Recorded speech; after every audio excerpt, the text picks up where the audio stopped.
Good morning student. आज हम कक्षा 8 के पाठ 7 क्या निराश हुआ जाए, जो कि लेखक हजारी प्रसाद द्विवेदी द्वारा लिखित निबंध है। इस पाठ में हमें जो सबसे बड़ी सीख मिलती है वो यही होती है कि हमें हर एक के प्रति सकारात्मक सोच बनाए रखनी चाहिए। लेखक कहना चाहते हैं कि आजकल हम समाचार पत्र पढ़ते हैं, कई समाचार पत्र देखते हैं, न्यूज़पेपर देखते हैं, उन सब में किस प्रकार से कई अनाप शनाप घटनाओं का विवरण देखने को मिलता है। तो हम क्या करते हैं, उन घटनाओं के बारे में सुनकर देखते हैं और हमारे अंदर क्या होता है, भय प्रकट हो जाता है, किसी भी चीज को लेकर नकारात्मकता बन जाती है। परंतु लेखक कहते हैं कि ऐसा नहीं है। आज भी ऐसे मनुष्य है जिसके अंदर मानवता, ईमानदारी है। तो हमें सिर्फ और सिर्फ प्रत्येक के अंदर नकारात्मकता के भाव ही नहीं देखना चाहिए। कोई भी वस्तु हुई, व्यक्ति हुए, उनके बारे में हमें सकारात्मकता बनाए रखनी चाहिए और किसी भी चीज को लेकर निराश नहीं होना चाहिए। आशाएं, उम्मीद बनाए रखना चाहिए। आगे बढ़ते हैं। मेरा मन कभी कभी बैठ जाता है। समाचार पत्रों में ठगी, डकैती, चोरी, तस्करी और भ्रष्टाचार के समाचार भरे रहते हैं। आरोप प्रत्यारोप का कुछ ऐसा वातावरण बन गया कि लगता है देश में कोई ईमानदार आदमी ही नहीं रह गया। हर व्यक्ति संदेह की दृष्टि से देखा जा रहा है। जो जितने ही ऊंचे पद पर है उनमें उतने ही अधिक दोष दिखाए जाते हैं। लेखक कहते हैं कि ये समाचार पत्र पढ़कर सुनकर मेरा मन क्या होता है, बैठ जाता है, यानी कि डर गया, कि ऐसा लगता है जैसे इस देश में कोई ईमानदार व्यक्ति तो बचा ही नहीं है। हर एक व्यक्ति संदेह की दृष्टि से देखा जा रहा है, यानी कि जो जितना अधिक महान होगा, जितना अधिक ऊंचाइयां छुएगा, उसमें ही व्यक्ति क्या करेंगे, अधिक से अधिक बुराइयां, दोष देखने लग जाएंगे। एक बहुत बड़े आदमी ने मुझसे एक बार कहा था कि इस समय सुखी वह है जो कुछ नहीं करता। जो कुछ भी करेगा उसमें दोष खोजने लगेंगे, उसके सारे गुण भुला दिए जाएंगे, दोषों को बढ़ा चढ़ा कर दिखाया जाने लगेगा। दोष किसमें नहीं होते, यही कारण है कि हर आदमी दोषी अधिक दिखाई दे रहा है, गुणी कम या बिल्कुल ही नहीं। अगर स्थिति ऐसी है तो निश्चय ही यह चिंता का विषय है। लेखक कह रहे हैं कि एक बार क्या हुआ था, किसी एक बड़े आदमी ने कहा था कि इस संसार में अगर सुखी है आधुनिक समय में तो कौन है जो कुछ नहीं करता है। क्यों? क्योंकि अगर कुछ करता है तो क्या किया जाता है, उसके काम में कमियां दिखी जाती है, दोष देखे जाते हैं, जिससे वो क्या हो जाता है और निराश हो जाता है, और ये बात क्या हो जाती है, चिंताजनक हो जाती है। क्या यही भारतवर्ष है जिसका सपना तिलक और गांधी ने देखा था?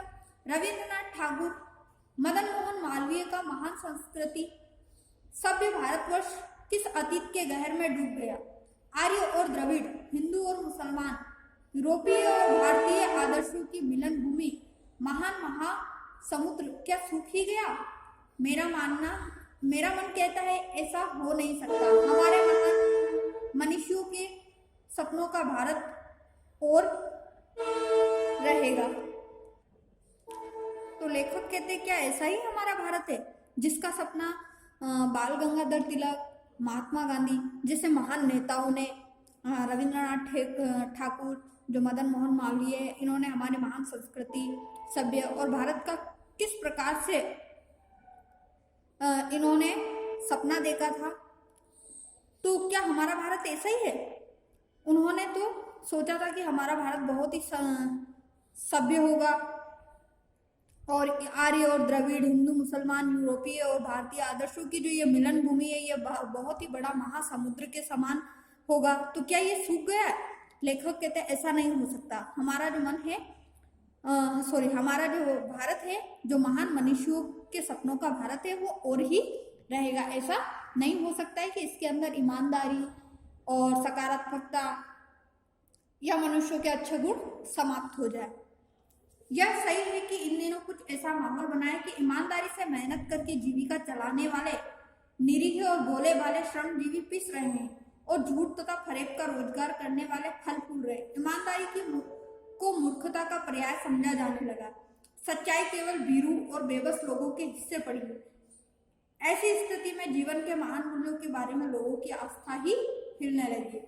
तो लेखक कह रहे हैं कि हाँ, हम मानते हैं कि आजकल का जो समय है वो थोड़ा सा ऐसा माहौल बना हुआ है कि जो ईमानदार व्यक्ति है, जो ईमानदारी से अपनी जीविका चला रहा है, अपना जीवन व्यतीत कर रहा है, मेहनत कर रहा है, उसको तो उसकी मेहनत का परिणाम कम मिलता है। लेकिन जो झूठ और फरेब से जो कार्य करता है वो क्या हो रहा है, और अधिक सक्सेस होता जा रहा है। तो मानो कि ऐसा लग रहा है जैसे ईमानदारी को मूर्खता पूर्ण समझा जा रहा है, और जो सच्चाई होती है वो ऐसे लगता है जैसे केवल बेबस लोगों के हिस्से में पड़ी है। क्यों? क्योंकि लोग क्या कर रहे हैं, झूठ बोलकर, फरेब से, धोखे से किसी भी चीज को हासिल कर लेते हैं और आगे बढ़ जाते हैं।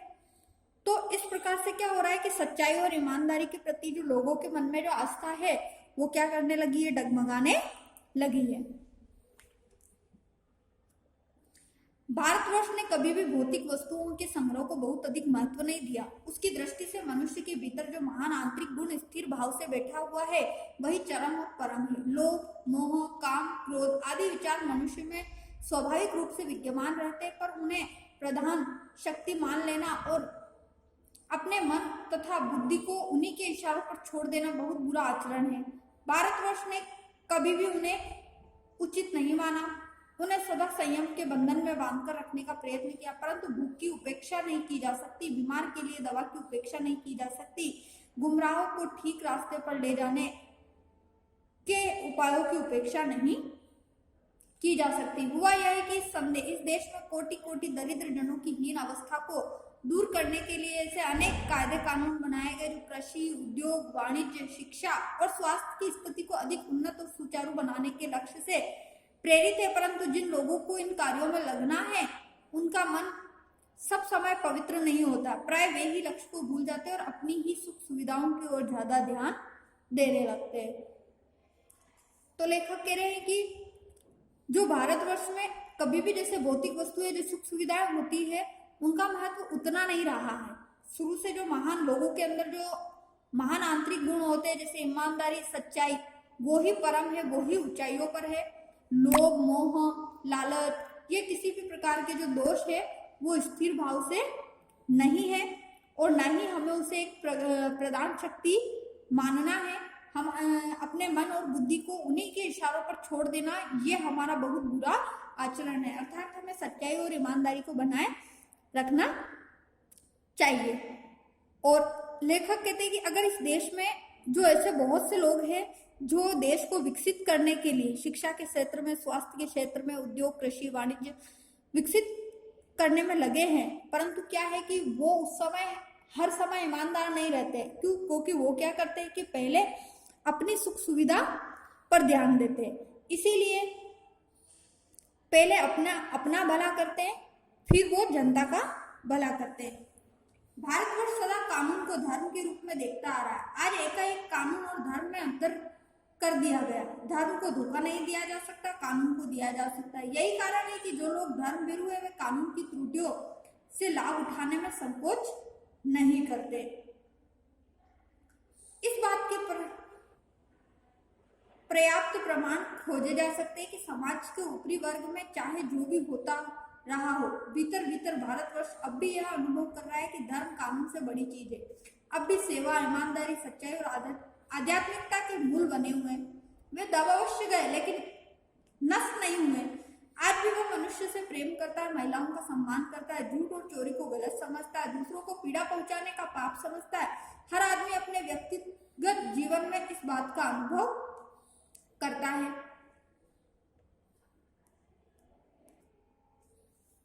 तो लेखक कहते हैं कि भारतवर्ष सदा कानून मतलब जो हमारे देश को चलाने के लिए जो नियम बनाए गए थे, उन नियमों को किसके अनुसार देखता है? धर्म के अनुसार। और धर्म क्या होता है? एक सच्चाई और ईमानदारी का एक रूप होता है। जैसे कि परंतु क्या हो गया, आज कानून और धर्म को उन दोनों में अंतर कर दिया गया है। धर्म को धोखा नहीं दिया सकता और कानून को दिया जा सकता है। तो लेखक कहते हैं कि यही कारण है कि जो लोग धर्म भीरू है, धर्म भीरू अर्थात जो कि अधर्म से डरने वाले जो लोग हैं वो क्या करते हैं, कानून की त्रुटियों से लाभ उठाने में संकोच नहीं करते। जो कानून की कमियां हैं उससे लाभ उठाने में वो बिल्कुल भी नहीं डरते। तो यही बात का लेखक कहते हैं, इसी बात का ये प्रमाण है कि आज भी जो हमारा समाज है वो भीतर ही भीतर धर्म को मानने वाला है, ईमानदार है, सच्चा है, उसमें आध्यात्मिकता के मूल्य बने हुए हैं। वे दब अवश्य गए लेकिन नष्ट नहीं हुए। आज भी हर मनुष्य मनुष्य से प्रेम करता है, महिलाओं का सम्मान करता है, गलत चीजों को गलत समझता है, दूसरों को पीड़ा पहुंचाने का पाप समझता है। ये सभी धर्म में अवश्य होता है। और व्यक्ति मन ही मन में तो इस प्रकार से सोचता भी है, उसके ऐसे भाव भी होते हैं, ऐसा अनुभव भी करता है अपने जीवन में। परंतु कुछ ऊपरी वर्ग समाज का ऐसा है जो इन चीजों को नहीं मानता है। वो सदा बिना ईमानदारी के, जैसे लोगों को दुख पहुंचाकर अपना भला करता है, ऐसे लोग भी देखने को मिलते हैं। समाचार पत्रों में जो भ्रष्टाचार के प्रति इतना आक्रोश है वह यही साबित करता है कि हम ऐसी